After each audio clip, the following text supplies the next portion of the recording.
Welcome back to Physics with Miyoshi. Today we're here to talk about impulse momentum. And I've got my little racket and little ball. And when you hit a ball with a racket or bat or whatever, you have a inconsistent force or a non-linear force or a non-constant force acting on an object. And that is a little bit tough to deal with. But we can see that it imparts some force on there and it gets a little bit of what we call momentum. And so we're going to talk about the mathematics of that all. So we're going to talk about the impulse momentum and the impulse momentum theorem. And what the impulse momentum theorem says is that our impulse, or J, is equal to our average forces and times our time.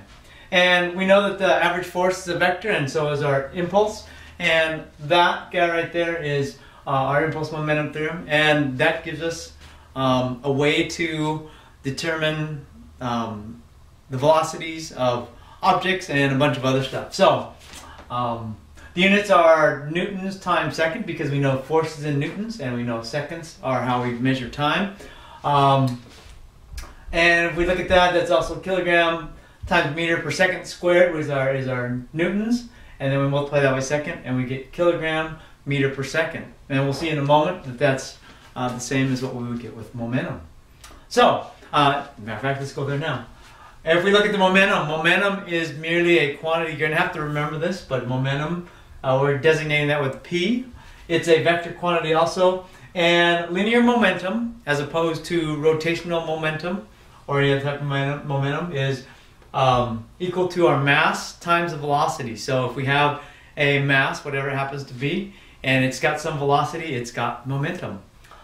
It is a vector quantity. Its units are kilograms meters per second, because we have kilograms for our mass and meter per second for our velocity.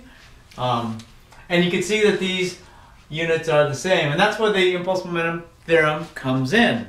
Now if we take Newton's second law and we take the average forces as a vector and we sum them all up, we know that that's equal to our mass times the acceleration.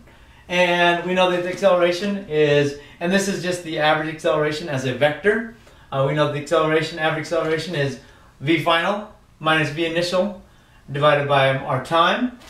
And if we substitute that, if we substitute this guy into that equation, we get the mass times the quantity Vf minus Vo divided by delta T. Then we're going to distribute that mass times mass through the top part, the numerator rather, and we'll get mass times velocity final minus mass times velocity initial as vectors again, divide that by delta T. And then we're going to rearrange that equation here and put the delta T on the other side so that our sum of our forces times our time is equal to our mass times velocity final minus mass times velocity initial, which we found out over here is our momentum. We just found that out just a second ago. Or it's equal to our change momentum delta, or final momentum minus our initial momentum. And if we look at that, we can kind of rearrange that equation, come back to our impulse back here, and we get to see the full impact of this guy, and that is our impulse which is also our average force vector times our time acted upon it, is our change momentum, or final momentum minus initial momentum. Now if you look at different things, what this basically is saying, that is like my tennis racket that I had, it's acting upon my tennis ball that you saw.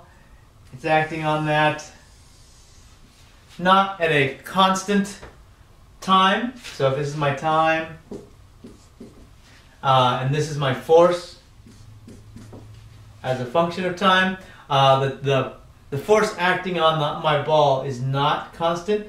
It changes through time as it's acting upon that ball, and that's what we're talking about, our impulse.